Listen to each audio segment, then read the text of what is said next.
jërë ngeen jëf nuyu nañ leen ñu ngi leen di jaajëfal bu baax a baax di leen ziar bu baax tey ñu war a ñëw ci jëmm ji ngeen gis sëñ Saliou Gueye sëñ Saliou Gueye am information bu mu ñu joxoon ñun ñëpp ñu toog doon xaar fan lay mujjee fan la wànnante mujjee ki bëtam mais franchement parler sëñ Saliou Gueye bu fekkee journaliste professionnel nga man dina ma jaaxal. parce que juum ñëpp koy def mën nañ nangu ko juum mën nañ nangu nit joxe information juum mais information boo xam ne da nga ko joxe tayeef peut-être xëy na da nga bañ nit ki wala nga bëgg acharné wu ci kaw nit ki tax nga joxe ko bul yaakaar ne nit ki ngay lor sa bopp ngay lor parce que ki nga doon wax mu gëm bis boo commencé wax lu amul mënutoo wax mu gëm la te sa bopp bu boobaa sa crédibilité day wàcc dan ci dikk incha allah. mais di leen dikk tamit ci Orange aussi mooy opérateur bu nekk fii Sénégal mais sénégalais yi ñu ngi bëgg a dee état nañu dimbali ci Orange dañ lay activer ay affaires yoo xam ne nii bu weer dee ñu dagg la xaalis nga jënd crédit ñu dagg la ko soo leen woowee ñun la dañ la activer dalal tonne wala dañ la activer nangam kan moo la ko activer loo wala nga jënd connexion da ngay jënd connexion paasu 2000 francs mu nekk 5 giga. 2000 francs yi mën nga ko jënd léegi mu jeex léegi te amaana sax doo ci connecté wu lu tax ñuy wax vraiment arnaque bi Orange nekkee ak Afrique maanaam sénégalais yi état war nañu cee dimbali état nag bu àdduwul ñun dañ naan ay complice lañu parce que nag mënoo nekk ak sa ay doomu réew ñu leen di këlëjee di sàcc seen alal di leen teg ay yu kenn xamul yow nga toog noppi. Orange mu ngi bëgg a rey sénégalais yi yow mii di ma seetaan victime nga ci te Orange lu mu dee am nañ benn 4 millions d'abonnés bu nekk si ñoom 4 millions d'abonnés boo xam ne ci Orange lañu abonné parce que sénégalais yi ñi ci ëpp Orange lañuy piisu Orange lañu yor am na ñoo xam ne ñaari piisu Orange la ñuy yor ba ñetti piisu Orange lépp dañ ko jënd te dañ koy jëndal crédit di ko jëndal connexion. mais da ngay jënd crédit Orange dagg sa crédit nga woo leen ñun la dañ la activer benn affaire kan moo la ko activer loo xam nga sàcc weesuwul loolu boo demee bay activer nit dara au moins nga bàyyi ba mu activer loo ko ni la activer ma nangam mais jékki-jékki rek activer ci piisu nit dara bu jëndee crédit nga dagg ko mu woo la nga ne ko noonu dañ la activer dalal ton wala dañ la activer nangam sàcc la Sénégal ñaar ñi ñoo fi nekk. sàcc yi ak arnaqueur yi ak fenkat yi mooy ñaar ñii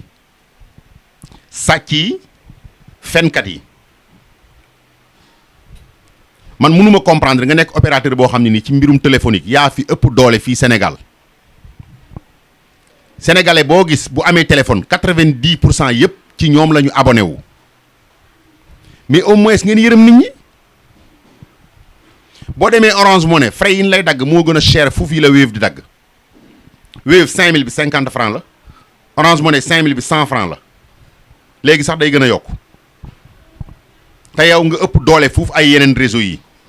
waroon a yërëm sénégalais yi wàññi ko mais ngay gën a yokk ba pare di activer ay affaires yoo xam ni ci téléphone nit ñi bu ñu jëndee crédit ñu dagg leen imaginez presque 4 millions d'abonnés yu Orange am bu fekkee am nañ ko wala 3 millions d'abonnés. ku nekk ñu activer la dara chaque mois ñu dagg la 300 loolu ñaata milliards la yoo xam dañ ko sàcc ñaata milliards luñ sàcc man victime laa ci te bari naa ci morom yoo xam ne ay victime lañ ci activer leen loo xam ne santuñu leen ko nga jënd crédit 2000 francs wala nga jënd 5000 francs gis ñu dagg ci boo leen woowee ñun la dañ la activer nangam te yow li ñu lay activer doo ci am benn soxla man dal na ma ñu activer ma ay jeu yun ma activer ma jënd crédit ñu dagg ci 300. ma woo leen ñu ni ma dañ la am GIE yu lay activer man leen kan moo leen ko wax kan moo leen ko sant ñun noo dañ la yónnee benn message boobu boo laalee message boobu rek day validé wu man leen mais lii arnaque la sàcc la naar ba nag bi mu ñëwee Dakar ñu mbéj ko dafa wëlbati gémmiñ ñu jublu gànnaar yuuxu ñu ni ko yow naar Dakar lañ la méje nga wëlbatiku jublu gànnaar yuuxu mu ni waaw gànnaar laa yaakaaree wàllu Mauritanie laa yaakaaree wàllu ñun état bi la ñuy yaakaar mu wàlluñu ndax mënuñu koo faj il faut ñuy connecté wu il faut ñuy utiliser suñuy téléphone parce que àdduna moo laaj loolu ci téléphone la ñuy liggéey yu bari mais su fekkee ni yow li ngay gagné par jour Orange daf koy séddoog yow mais sëñ bi réew moom man réew la te état yëg nga ko soo ko yëgul yëgal naa la ko état bi yëg ngeen ko bu ngeen ko yëgul bis ni ki tey yëgal naa leen ko yëg leen ni Orange mu ngi bëgg a rey sénégalais yi ay sàcc lañu ñu ngi activé ci piisu nit ñi loo xam ne chaque mois ñu dagg la ko te santoo leen ko doo ko sax jariñoo xam nga buñ la doon activé loo xam ne yow di nga ko utiliser di nga ko jariñoo sax laa mooy ñu ni garaawul mais dañ lay activé loo xam ne yow mën na nekk sa téléphone pendant 1 an ou 2 ans yow doo xam sax ni activé nañ la lii mbax doo ko jariñoo chaque mois ñu dagg la crédit boo jëndee connexion bu war a durer 1 semaine connexion bi durer 2 jours connexion bu war a durer 1 mois mu durer 1 semaine état boo ko yëgul woon yëgal ni Orange mu ngi bëgg a rey sénégalais yi naar bi nag bi ñu ko mbéjee mu jublu gànnaar yuuxu gànnaar la yaakaaroon ay wallu ñun nag Orange a ngi ñuy bëgg a rey moo tax yow la ñuy yaakaar nga walluñu état dimbaliñ ci Orange mii ay sàcc lañu bu ñu tëjee parenthèse boobu Serigne Saliou Gueye mii ngeen di gis mii sëñ Saliou Gueye mii mu ngi nii sëñ Saliou Gueye xool leen ko mu ngi nii man dama yaakaar ni journaliste boo dee da nga nekk journaliste nga jàng dem université jógee université jaar CESTI boo jógee CESTI li ñu lay njëkk a xamal mooy un journaliste da ngay def li ñu naan éthique ak déontologique journaliste da nga war a équilibré boo toogee yor micro bii boo ko yoree waroo am fooy jeng da nga war a wax jox information bi juste et vrai soo jógee ci rédaction bi nag yaa moom sa bopp bu la neexee ku la neex faralal parce que nit ñi nag ku nekk yaa moom sa xol de ku la neex ngay faral mais boo demee bay jox nit ñi information na nga leen jox information bu palpable boo xam ne ni nit ñi nañ ci mën a dégg du am parparloo du yàq nit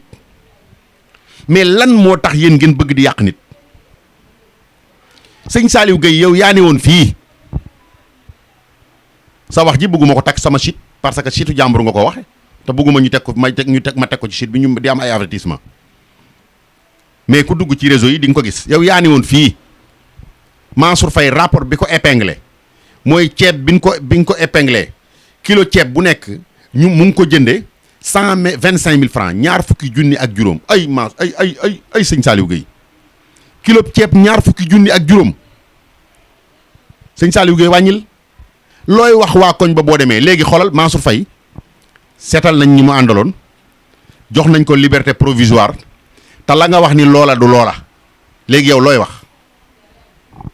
lan ngay wax yow comme ni ko booyee waxee looy wax waa koñ ba bàyyi leen di yàq nit bu leen am occasion wu toog ci rédaction comme fii wala nga toog ci rédaction bu mënti doon en nit ki wala politique tax nga bëgg a asarne wu ci kawam di ko yàq amul lu dul jeex ci àdduna lépp ay jeex nit boo nekkee ci ginnaaw nit wéeru ci ginnaawam ba tax ngay tooñ ay nit ginnaaw kooku nga wéeru bis dina ñëw yéen ñaar ngeen ànd daanu sóoraale leen loolu yéen chroniqueurs yi toog ci rédaction yi yéen journalistes yi di asarne wu ci kaw nit ñi di sosal nit ñi di wax lu leen wóorul am na ci ñoo xam ne li ñuy wax wallaahi boo leen woowoon ci ruq ni leen seen digganteeg yàlla li ngeen di wax indil ma ci preuve dañ la naan wóoruma lañ lay wax moo tax ñaare kun ci porter plainte kun ci yóbbu cybercriminalité xam nga looy wax maa ngi jégglu cyber chaque jour ab chroniqueur dem fa wala ab journaliste dem fa xam nga fu mu mujj maa ngi jégglu parce que li ñuy wax du leen wóor ci parparloo rek lañ koy teg diw far naag diw far naag diw ana journaliste ak far yow da ngay joxe information moo la tax ci toog ci rédaction bi mais joxel information comme niñ ko waxee soo jugee bu la neexee nga far wala bu la neexee sax nga ubbi sa page TikTok nekk fa faral ku la neex mais jamono bi ngay toogee di joxe information Sénégal yëpp la bokk ku bokk parti X ak ku bokk parti Y ku faral diw ak ku faral diw ñëpp la bokk waxal information bi ni mu demee dina am ñu mu neex dina am ñu mu naqari ku mu neex alhamdulilah ku mu naqari sa affaire la wax nga ko ni mu demee nga ko waxee mais toog di asarne wu ci kaw nit toog di asarne wu ci kaw ay nit loolu un Sénégalais daf ko war a jomb surtout ñu jox la métier boo xam ne nii yow métier bi bokk na ci métier yi gën a noble ci réew mi muy journaliste bu njëkk un journaliste ñëpp dañ ko doon naw boo gisee journaliste da nga koy naw bu ñu nee diw mi mooy génn télé boo ko xoolee da nga koy xoolaat parce que ñooñu dañoo amoon crédibilité ba pare dañ doon def étude ak déontologique dañoo équilibré woon mais léegi support yi bari na waxukaay yi bari na TikTok yeeg seen YouTube yeeg yëpp tax yow nga toog bëgg buzz wala nga bëgg a jaay sa journal wala nga bëgg a jaay sa site internet wala nga bëgg bëri ay vie tax ngay yàq doomu aadama lan moo tax ngeen di bëgg a yàq doomu aadama koo xam ni defu la dara jotewu leen dara yéen ñaar dañoo joxe information ci moom journaliste nga war a jottali information bi waa mais jottalee ko ni ñu la ko joxe parce que journaliste lantinoor la war a doon lantinoor du tee ak diw mais waxuñu la nag nga nekk lantinoor boo xam ne ni da ngay nekk lantinoor ba pare ñu jël ay xeer sakk ko te la 90% ci journalistes yi ak chroniqueurs yi lantinoor yi nu sol ay xeer lañu ñii dañoo far ak opposition bi di fenal état bi am na journalistes yoo xam ne opposition bi lañ faral lu opposition bi def ñu ni gongo bu defee lu baaxul sax ñu ni gongo di xëy di acharné wu ci kaw état bi ba ngoon jot pour quelle raison foo koy teg fen ak bëgg buzz ñii état lañ faral dañuy acharné wu ci kaw opposition bi dañuy xëy lu nitu opposition def duñ def dara sax yow yaa leen di sosal nag far après mu tegu fan benn instant dañuy dem ba sax dootuñu leen gëm moo tax bu ngeen xoolee télé yi léegi nit ñi gëmatuñ leen réseaux sociaux yi la nit ñi gën a gëm gis nga sunu site internet yi gars yi ñoom lañ gën a gëm parce que li ñu bëgg a xam ñu ngi koy xam ci site yi te sonnuñ ci mais toog ci une télévision àdduna ñëpp di la seetaan ngay sosal gor soo xam ne nii xamaloo ko dara yéen ñaar yéen a bokk dëkk ci réew mi muy gor ngay gor ngeen di mbokk ci Sénégal politique rek tax nga di ko sosal di ko waxal loo xam ne leer na ni lii ngay wax nii sa diggante ak yàlla du dëgg xam nga ni yow da ngay fen xam nga ni waxoo dëgg ngay sosal sa nawle mais loolu gàcce la un gentleman da nga war a sax rus yenn yi surtout góor comme yow sa moroomu góor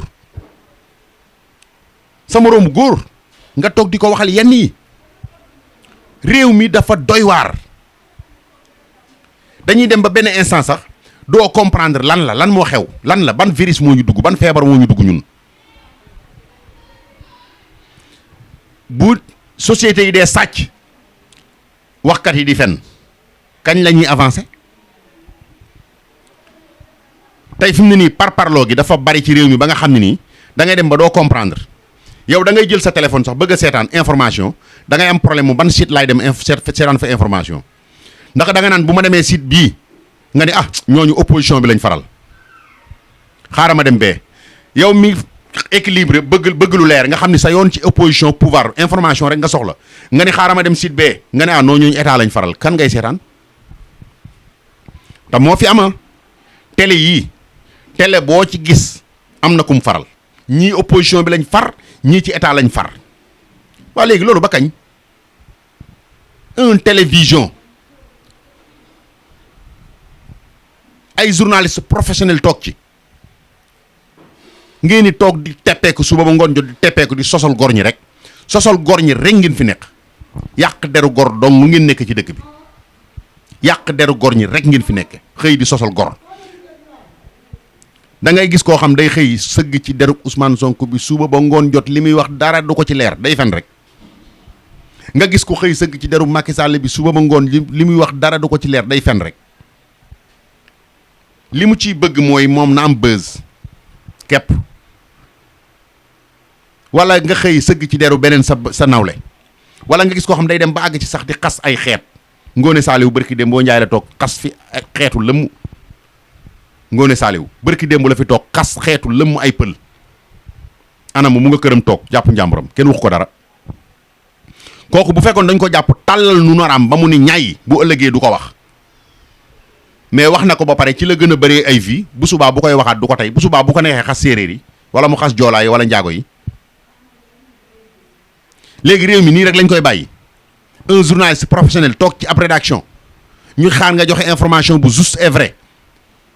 ngay nar kilo ceeb 125 000 loolu ban réew la am xanaa Poutine ceeb bi muy lekk sax kilo bi àggul 10 000 francs bay Sénégal kilo ceeb di fi jar 125 000 ñaar fukki junni ak juróom sëñ Saliou Gueye moo ko wax sëñ Saliou Gueye mii moo ko wax mu ngi nii moo ni Mansour Faye rapport bi ko épinglé kilo ceeb bi lim ko coûté 2 fukki junni ak juróom mu ngi nii moo ko wax sëñ Saliou Gueye mii yéen du ngeen rus sax boo dee seetaan say commentaire des fois da ngay def émission seetaan say commentaire yéen di leen seetaan seen i commentaire man des fois damay ci seetaan émission nit xool commentaire yi damay dem man mii lire commentaire yi damay am gàcca ndax dama naan lii man buñ ma ko waxoon wallahi azim dinaa defaraat sama toogaay kii commentaire xamoo fu mu nekk mën na nekk ba Fongolo mi ngay def vidéo muy commentaire yoonam nekku ci li mu xalaat rek la wax parce que da ngaa wax li nga xalaat wax li nga xalaat moom mu wax li mu xalaat dee leen lire seen commentaire yi dama yaakaar du ngeen lire seen commentaire yi bu ngeen ko doon lire di ngeen defaraat seen toogaay nekk ci réew mi lu leen neex def lu leen neex wax kenn du wax parce que far ngeen ak x ñële far nañu ak y bu yéen bu ngeen fi jugee ñeneen ñëw ñoom it def lu leen neex Macky Sall lii la fi nekkee woon waa kër Macky Sall di moins dañ doon def wax lu leen neex am na ñoo xam ne Birima fii la tàgg ni man Macky Sall moo ma yebal ci réseaux sociaux yi ma koy waxal di wax lu ko neex nag di wax lu ko saf ku ko neex mu attaqué ku ko neex mu dal ci kawam léegi loolu jógee fii ñu yaakaar ne affaire bi dina changé ay genre sëñ Saliou Gueye yi ñëw di yàq gor ñi di sosal gor ñi seetaat leen seen bopp ay nee ngeen ay jullit ngeen jullit yàlla nee na lépp la jullit mën a def du nekk lu sax lu garaaw yenn garaaw yi bu jéggaloo ma jéggal ko fen mooy bàkkaar bi gën a rëy ci àdduna fen te dafa am fen boo xam ne nag fen pilis la fen boo xam ne fen pilis la xam nga ban fen la mooy fen boo xam daa ànd ak yàq der xam nga jël lu nit ñi nëbbu sax wax ko fen la boobu fen simple la mais fen boo xam ne da ngaa wax lu nit ñi nëbbu ba pare du doon dëgg du dëgg yàq nga der doomu aadama ba pare fenal nga ko mooy fen pilis ñu bari fii ay fenkati pilis lañu fen pilis loolu nag ku koy def yaakaar ni di nga am mujj gu baax billahi allazi laa ilaha illa huwa képp kuy yàq doomu aadama képp kuy fenal doomu aadama képp kuy yàq deru doomu aadama képp kuy teg lu ñaaw ci deru doomu aadama te wóoru la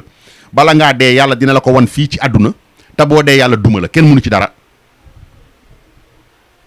état bi ñu ngi leen di ñaan ngeen dimbaliñ ci orange mu ngi ñuy bëgg a rey dimbali leen ci orange ngir yàlla ñu ngi ñaanal njiitu réew mi ñu ngi koy ñaanal di ñaanal gouvernement am di ñaanal opposition bi di ñaanal sunu kilifa yi diine yi di ñaanal sénégalais yépp di ñaan Sénégal yàlla na fi jàmm yàgg waaye nañ soppi suñu jikko yi nag salaamualeykum wa rahmatullahi taala wa barakaatu jërë ngeen jëf BF Info TV